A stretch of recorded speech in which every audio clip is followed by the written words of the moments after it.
people have to understand what's at stake. Donald Trump cannot return to that Oval Office.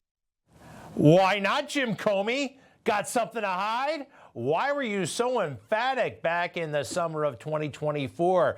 The former disgraced FBI director said Donald Trump, under no circumstances may he be permitted to win.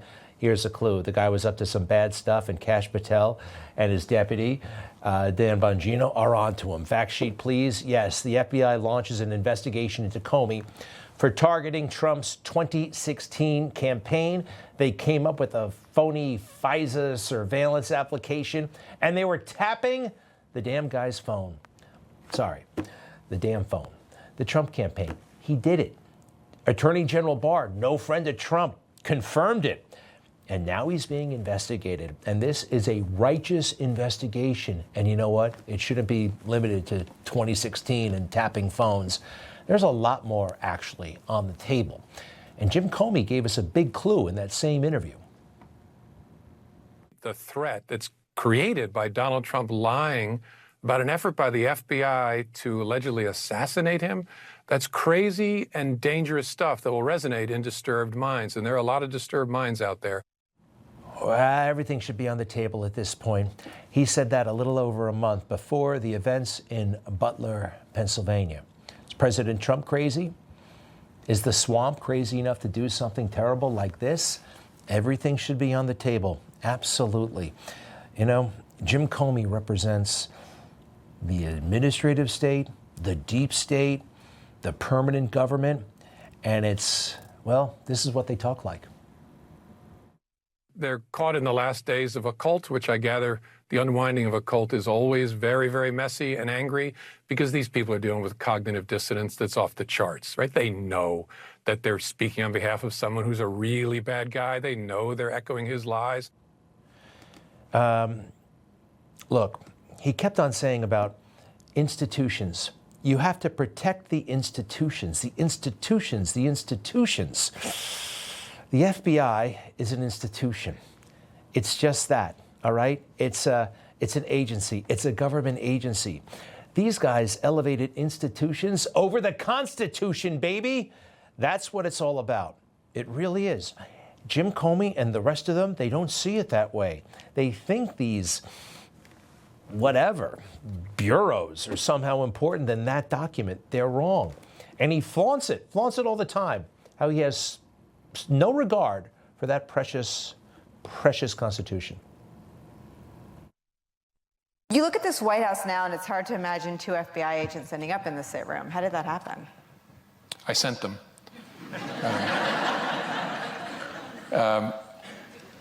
Something I probably wouldn't have done or maybe gotten away with in a more organized investigation, a more organized administration, in the George W. Bush administration, for example, or the Obama administration. In both of those administrations, there was process. And so if the FBI wanted to send agents into the White House itself to interview a senior official, you would work through the White House counsel, and there'd be discussions and approvals and who would be there.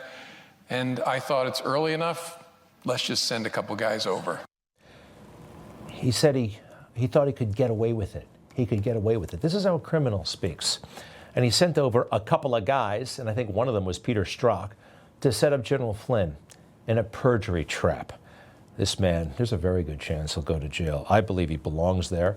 Yeah, there was a lot of glory for him for a while. Movies, books. They actually made a movie about him, featuring the guy from Dumb and Dumber, the guy against Jim Carrey, his partner there, I forgot his name. Look at all the books he gets to write because he gave it to Trump, right? He tried to stick it to Trump. And that's what the swamp and the establishment will do for you. Give a non-writer a bunch of book deals. Well, unfortunately for him, I read these books. They're terrible, number one, but he confesses on himself.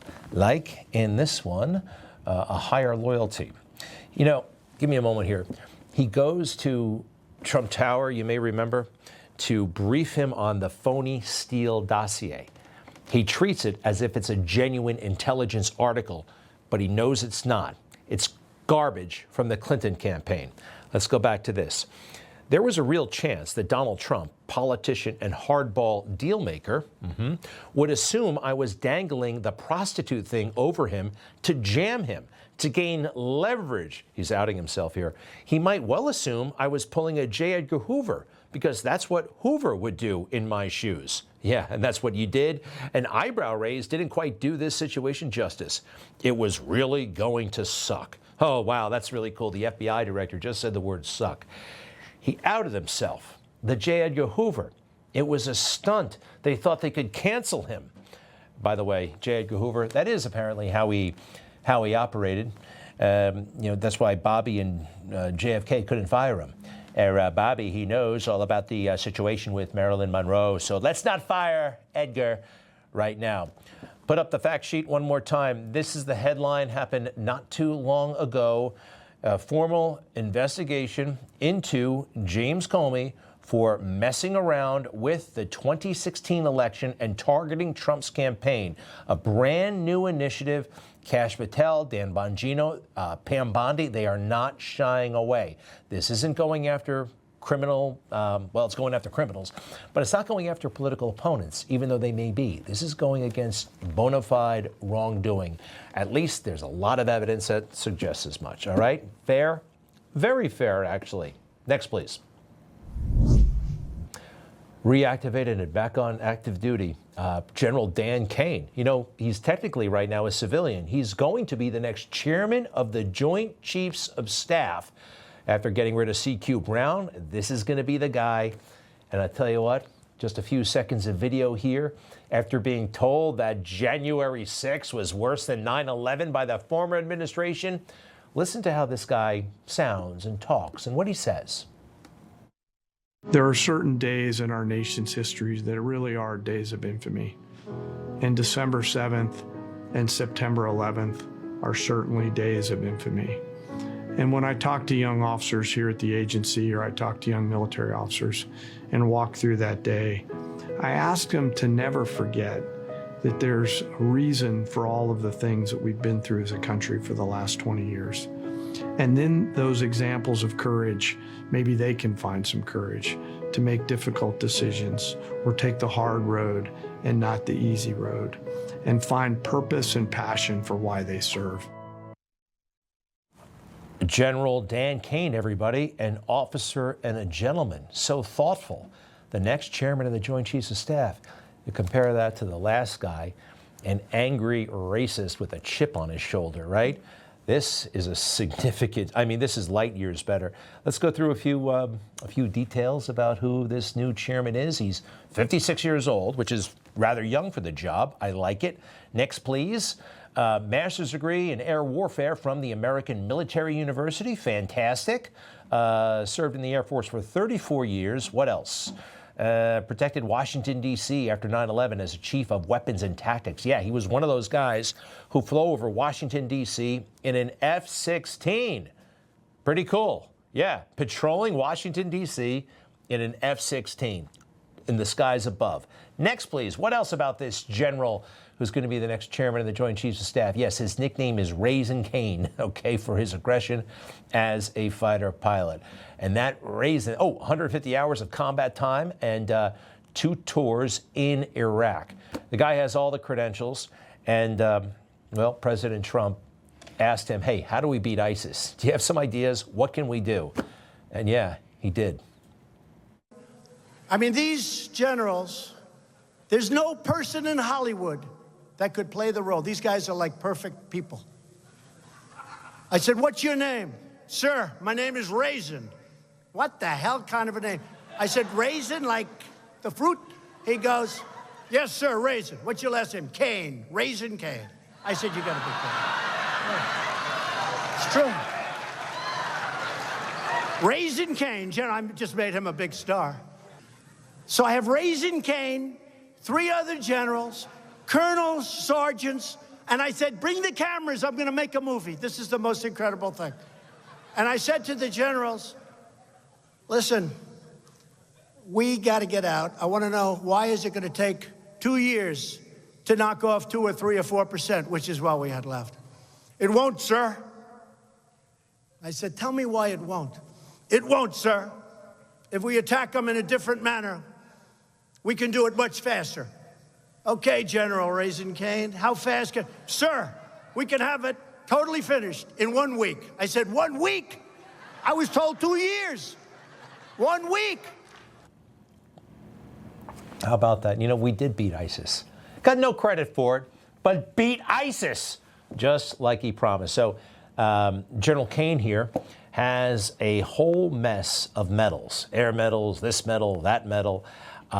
But, you know, one thing you can't actually put on your uniform is trust. He's got the trust and confidence of the President of the United States. That's the key ingredient here. And I believe he's worthy of it. Now, he's technically a civilian. He retired from the Air Force just in December. Now, the fake news thinks this is just preposterous. How can you make a retired guy, how can you bring him back into the military? So it's a fairly unprecedented step here to nominate him to be the top U.S. military officer, not only a 3-star, but also someone who, as of a few months ago, was retired. Lieutenant General Dan Caine, who is retired, being asked to come out of retirement. Retired 3-star general Dan Caine. And I don't know this, it may have happened before, but to have a retired general come in. Yeah, sometimes I think the fake news, they don't have access to the internet, all right? I Googled my brain. I knew this had happened. General MacArthur, anybody? He retired actually a couple times from the Army. They kept bringing him back. More recently, Shoemaker was his name, General Chief of Staff of the Army. He was retired. Things were going really badly in Iraq, and they brought him back to active duty. This is, again, all of it light years improvement, what President Trump had to deal with Milley and Brown.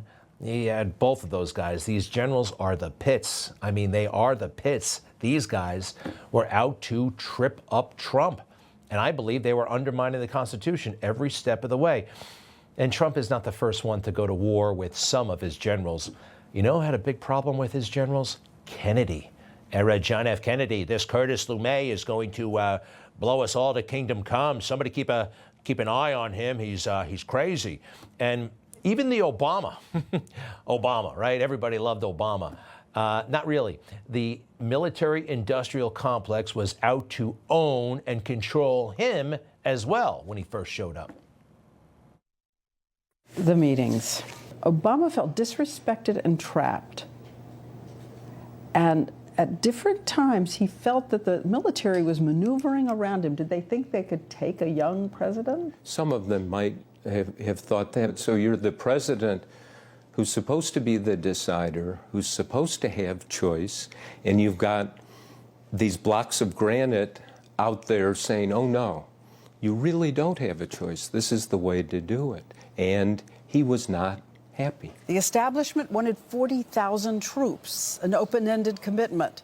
He wanted a plan for a U.S. exit. In the end, he gave 30,000, but still the military kept pushing. It's amazing. And Obama had like overwhelming cultural and media support, and the generals were still out to screw him. What did they do, and what are they trying to do to President Trump, right?